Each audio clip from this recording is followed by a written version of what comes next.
Welcome my dear friends. আজকে আমরা একটা ছোট্ট ভিডিওগ্রাফির মাধ্যমে অ্যাসিড সম্বন্ধে কিছু বেসিক আলোচনা করে নেব। অ্যাসিড কাকে বলে, অ্যাসিডের ক্লাসিফিকেশন কি,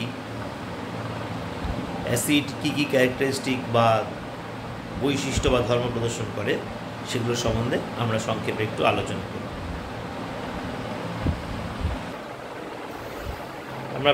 আমরা হোয়াইট বোর্ডে চলে আসি। দেখো, তিনটে বেসিক অ্যাসিড, এগুলোকে সবকটাকে বলা হচ্ছে ইনঅর্গানিক অ্যাসিড, কারণ এই অ্যাসিডগুলোর উৎস হচ্ছে অজৈব খনিজ পদার্থ। ঠিক আছে, তাহলে স্বাভাবিক প্রশ্ন আসে, জৈব অ্যাসিড কাকে বলে? তোমরা নিচু ক্লাসে পড়েছো, জৈব অ্যাসিড মানে যে সমস্ত অ্যাসিডের উৎস হচ্ছে উদ্ভিদ বা প্রাণী দেহ, তাদেরকে বলা হচ্ছে জৈব অ্যাসিড। যেমন আমি একটু আলোচনা করিনি, তেঁতুলে থাকে হচ্ছে টার্টারিক অ্যাসিড, আপেলে থাকে হচ্ছে ম্যালিক অ্যাসিড, পিঁপড়ের হুলে থাকে হচ্ছে তোমার ফর্মিক অ্যাসিড, দইয়ে থাকে ল্যাকটিক অ্যাসিড, ঠিক আছে, ইত্যাদি ইত্যাদি। তাহলে এই যে অ্যাসিডগুলোর কথা আমি বললাম, অর্থাৎ কিনা tartaric acid, lactic acid, malic acid, হ্যাঁ, তাহলে এইগুলোকে বলে হচ্ছে জৈব অ্যাসিড, কারণ এগুলোর উৎস হচ্ছে উদ্ভিদ বা প্রাণী দেহ। তাহলে আমি এই যে বোর্ডের মধ্যে যে তিনটে অ্যাসিড আমি লিখেছি, এই তিনটে হচ্ছে আমার বেসিক অ্যাসিড। দেখো, HCl হচ্ছে হাইড্রোক্লোরিক অ্যাসিড, H2SO4 হচ্ছে সালফিউরিক অ্যাসিড, H3PO4 হচ্ছে ফসফরিক অ্যাসিড। এখন এই সংকেতগুলো তৈরি হলো কীভাবে? তোমাদের যোজ্যতা পড়িয়েছি। HCl এর মধ্যে Cl এরও যোজ্যতা 1, H এরও যোজ্যতা 1, ফলে HCl হচ্ছে তার সংকেত। H2SO4 সালফিউরিক অ্যাসিড, হাইড্রোজেনের যোজ্যতা হচ্ছে 1, সালফেট আয়নের যোজ্যতা হচ্ছে 2 চলে আসলো হাইড্রোজেনের তলায়, আর 1 চলে গেল সালফেটের নিচে। 1 লিখতে হয় না, তাই H2SO4 হচ্ছে সালফিউরিক অ্যাসিডের সংকেত।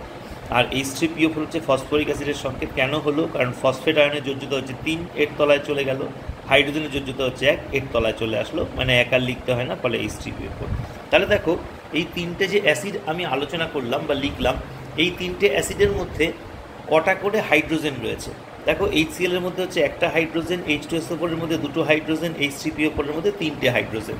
তাহলে এই যে কটা হাইড্রোজেন প্রত্যেকটা অ্যাসিডের মধ্যে প্রেজেন্ট আছে, এই হাইড্রোজেনগুলোকে বলা হচ্ছে replaceable hydrogen. Replaceable by which?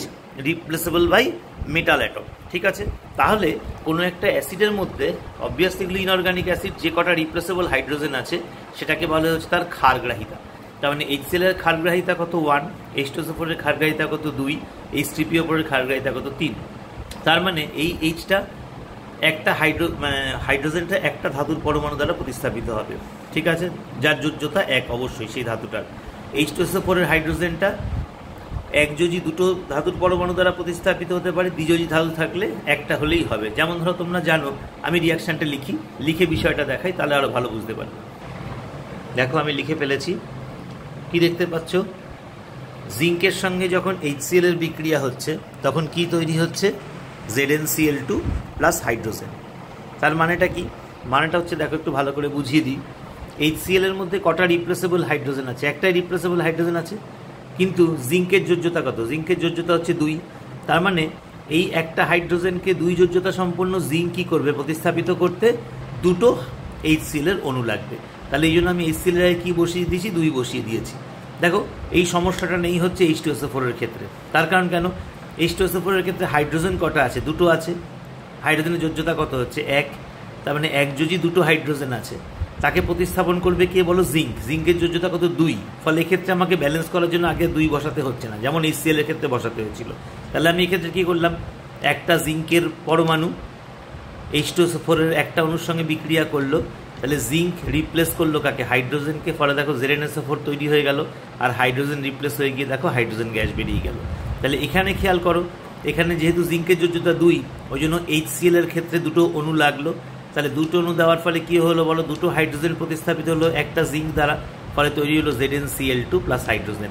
তার মানে অ্যাসিড আমরা তাকে বলবো যার মধ্যে প্রতিস্থাপনযোগ্য এক বা একাধিক হাইড্রোজেন পরমাণু থাকে, যা ধাতুর পরমাণু দ্বারা প্রতিস্থাপিত হয় এবং হাইড্রোজেন গ্যাস নির্গত হয়, তাকে আমরা অ্যাসিড বলবো।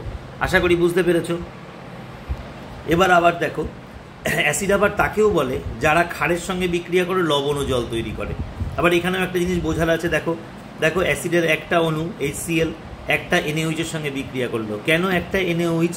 কারণ দেখো, এটাকে ক্ষার বলে। ক্ষার কাকে বলে আমি নেক্সট ভিডিও আলোচনা করব।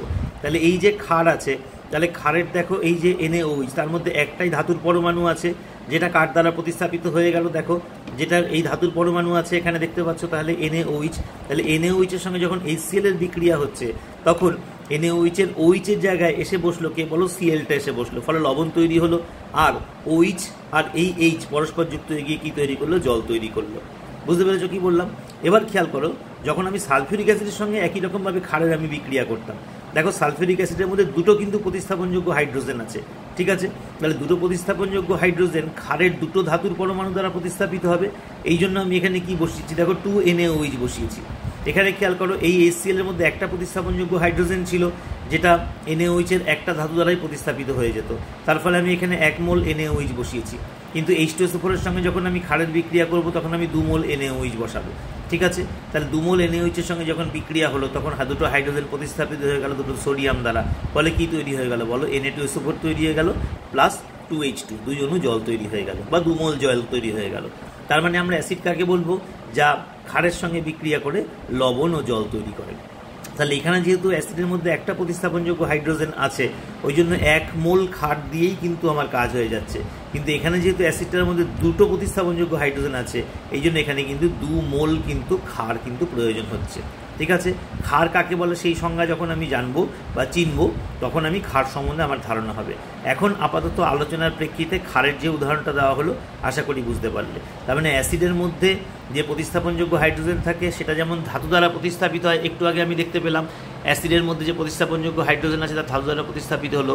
আবার নিচে কি দেখতে পেলাম বলো, অ্যাসিড ক্ষারের সঙ্গে বিক্রিয়া করে লবণ ও জল তৈরি করে। তাহলে অ্যাসিডের সংজ্ঞা সম্বন্ধে আশা করি তোমাদের ধারণা অনেকটাই পরিষ্কার হচ্ছে। তাহলে আমরা বোর্ডে অ্যাসিডের কিছু রাসায়নিক বিক্রিয়ার সাহায্যে অ্যাসিড কাকে বলে চিনলাম। এছাড়া কিছু ভৌত পরিবর্তন হয়। ভৌত পরিবর্তন মানে ধরো অ্যাসিডের মধ্যে যদি আমি লিটমাস পেপার দিই, তাহলে লিটমাস পেপার নীল বর্ণের লিটমাস পেপার লাল বর্ণ ধারণ করে, ঠিক আছে? তাকে আমরা অ্যাসিড দ্রবণ বলবো। বুঝতে পারলে? তাহলে সেটা আমরা চোখে দেখে বুঝতে পারবো বর্ণ পরিবর্তন। তাহলে কিছু রাসায়নিক বিক্রিয়া আর কিছু বর্ণ পরিবর্তন দ্বারা কিন্তু আমি অ্যাসিডকে চিনলাম। ওকে, আবার দেখো এখানে আমরা একটুখানি পরিচিত হয়ে নিই ক্ষারক কাকে বলে। ক্ষারক বা বেস, দেখো ধাতুর অক্সাইড, এটা দেখো সোডিয়াম অক্সাইড, এটা হচ্ছে ক্যালসিয়াম অক্সাইড। তাহলে ধাতুর অক্সাইড যা অ্যাসিডের সাথে বিক্রিয়া করে লবণ এবং জল উৎপন্ন করে তাকে আমরা ক্ষারক বলবো, ঠিক আছে? তাহলে এখানে আমি কি করেছি দেখো, এটা একটা ধাতব অক্সাইড Na2O। কেন Na2O সংকেত হলো, অক্সিজেনের যোজ্যতা 2 এর তলায় চলে আসলো, সোডিয়ামের যোজ্যতা 1 এর তলায় চলে গেল, 1 আমাকে বসাতে হয় না, ফলে Na2O। ক্যালসিয়াম অক্সাইডের সংকেত এরকম কেন হলো, ক্যালসিয়ামের যোজ্যতা 2 এর তলায় চলে গেল, অক্সিজেনের যোজ্যতা 2 এর তলায় চলে আসলো, তাহলে 2 2 কেটে গেল, লিখতে হয় না, তাহলে ক্যালসিয়াম অক্সাইড। তাহলে ধাতব অক্সাইড যা অ্যাসিডের সাথে বিক্রিয়া করলো এবং লবণ ও জল তৈরি করলো তাকে আমরা কি বলবো, তাকে আমরা ক্ষারক বলবো, ঠিক আছে? তাহলে ক্ষারকের একটা বৈশিষ্ট্য আমরা দেখতে পেলাম, ব্যালেন্সটা বুঝতে পেরেছো? এখানে দুটো Na আছে, এখানে 2 মোল HCl নিয়েছি আমি, ঠিক আছে? তাহলে কি হলো দেখো, এই Na আর দুটো Cl তাহলে একসঙ্গে যুক্ত হয়ে গিয়ে কি তৈরি করলো, 2NaCl তৈরি করলো, আর দুটো হাইড্রোজেন একটা অক্সিজেনের সঙ্গে যুক্ত হয়ে গিয়ে জল তৈরি করলো।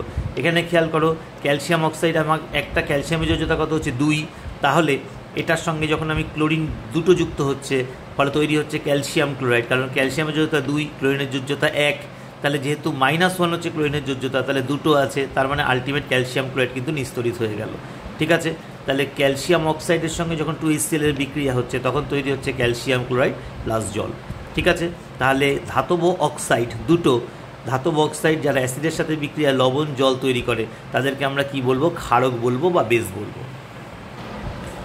আবার দেখো এইখানে চলে আসি, এখানে দেখলে বুঝতে পারবে যে দুটো ধাতব অক্সাইড নিয়ে একটু আগে আলোচনা করলাম যারা অ্যাসিডের সাথে বিক্রিয়া লবণ জল তৈরি করলো, দেখো আবার সেই দুটো ধাতব অক্সাইডকে নিয়েছি, সোডিয়াম অক্সাইড আর ক্যালসিয়াম অক্সাইড, যারা জলে গেলে পরে কি তৈরি করছে, সোডিয়াম হাইড্রোক্সাইড তৈরি করছে, ক্যালসিয়াম অক্সাইডটা জলে গেলে ক্যালসিয়াম হাইড্রোক্সাইড তৈরি করছে।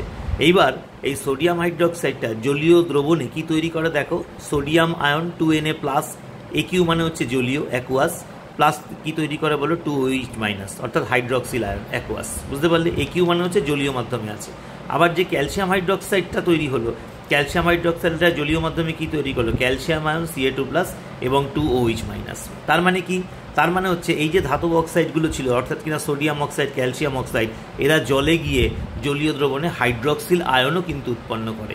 তাহলে যে সমস্ত ধাতব অক্সাইডগুলো অ্যাসিডের সাথে বিক্রিয়ায় লবণ ও জল তৈরি করে এবং জলে দ্রবীভূত হয়ে জলীয় দ্রবণে হাইড্রক্সিল আয়ন উৎপন্ন করে, তাদেরকে আমরা কি বলবো? তাদেরকে আমরা ক্ষারক বলবো বা বেস বলবো। এবার এই যে ক্ষারকগুলো আছে, এই ক্ষারকগুলোর মধ্যে কিছু কিছু ক্ষারক আছে যারা আবার অ্যাসিডের সাথে বিক্রিয়ায় লবণ ও জল তৈরি করে, সেটা তাদেরকে আমরা কি বলবো? চলো সেটা এবার দেখে নিই। দেখো, আমরা চলে এসেছি যে ক্ষারকগুলো নিয়ে আলোচনা করছিলাম, অর্থাৎ সোডিয়াম অক্সাইড আর ক্যালসিয়াম অক্সাইড। সেই ক্ষারকগুলো দেখো আবার অ্যাসিডের সাথে বিক্রিয়া করেও কিন্তু কি তৈরি করছে? লবণ ও জল কিন্তু উৎপন্ন করছে। ঠিক আছে, যেটা আমরা একটু আগে বললাম, অ্যাসিডের সাথে বিক্রিয়া করে লবণ জল তৈরি করছে এবং জলীয় দ্রবণে গিয়ে কি তৈরি করছে বলো? হাইড্রক্সিল আয়ন তৈরি করছে। এই ক্ষারকগুলো জলীয় দ্রবণে গিয়ে কি তৈরি করছে বলো? হাইড্রক্সিল আয়ন তৈরি করছে।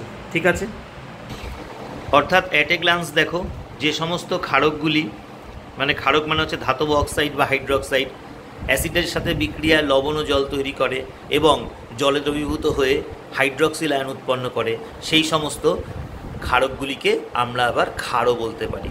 এখন তাহলে তোমাদের প্রশ্ন হতে পারে, স্যার তাহলে ক্ষারক হলেই কি তারা কি তাহলে ক্ষার হবে? এখন এখানে দুখানা টার্ম আছে, একটা হচ্ছে ক্ষারক আর একখানা হচ্ছে ক্ষার। এখন আমি বোর্ডের মধ্যে যেগুলোকে দেখতে পাচ্ছি এগুলো ক্ষারকও বটে, ক্ষারও বটে। কেন? তার কারণ হচ্ছে ক্ষারক কাকে বলে? যারা অ্যাসিডের সাথে বিক্রিয়া লবণ ও জল তৈরি করে। ঠিক আছে, আবার ক্ষারকগুলোর মধ্যে ক্ষার কাকে বলে? যারা জলে যায় এবং জলীয় দ্রবণে হাইড্রক্সিল আয়ন উৎপন্ন করে। তাহলে বোর্ডে আমরা যে দুটো ক্ষারক দেখতে পাচ্ছি, অর্থাৎ ধাতব অক্সাইড দুটো, ক্যালসিয়াম অক্সাইড, সোডিয়াম অক্সাইড, তারা একাধারে যেমন ক্ষারক অর্থাৎ কি না বেস, তেমনি একই সঙ্গে তারা ক্ষারও বটে, অর্থাৎ তারা অ্যালকালিও বটে। ঠিক আছে, কিন্তু আরেকখানা ক্ষারক রয়েছে, আমি আর সেটার এখানে তোমাদের দেখাচ্ছি না, অ্যালুমিনিয়াম অক্সাইড। তার সংকেত হচ্ছে Al2O3। ভালো করে শুনবে, aluminium oxide Al2O3। Aluminium oxide এটা কিন্তু অ্যাসিডের সাথে বিক্রিয়া লবণ জল তৈরি করে। তাহলে এটা কি হয়ে গেল বলো? এটা ক্ষারক হলো, কিন্তু অ্যালুমিনিয়াম অক্সাইড কিন্তু জলে দ্রবীভূত হয় না। তার মানে অ্যালুমিনিয়াম অক্সাইড কিন্তু ক্ষারক হলেও এটা কিন্তু ক্ষার নয়। তাহলে বোর্ডে যেগুলো আছে ক্যালসিয়াম অক্সাইড, সোডিয়াম অক্সাইড, এগুলো ক্ষারক, কারণ অ্যাসিডের সঙ্গে বিক্রিয়া লবণ জল তৈরি করে, কিন্তু এরা কিন্তু আবার ক্ষারক হওয়ার সাথে সাথে এরা ক্ষারও বটে, কারণ জলে গিয়ে এরা হাইড্রক্সিল আয়ন তৈরি করে। কিন্তু যদি একই রকমভাবে বোর্ডে আমি অ্যালুমিনিয়াম অক্সাইডের সংকেত দেখতাম Al2O3, চলো আমি দেখিয়ে দিই।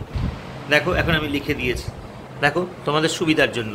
অ্যালুমিনিয়াম অক্সাইড একই রকমভাবে ব্যালেন্স করার জন্য এখানে কমল HCl লেগেছে, 6 মোল HCl লেগেছে।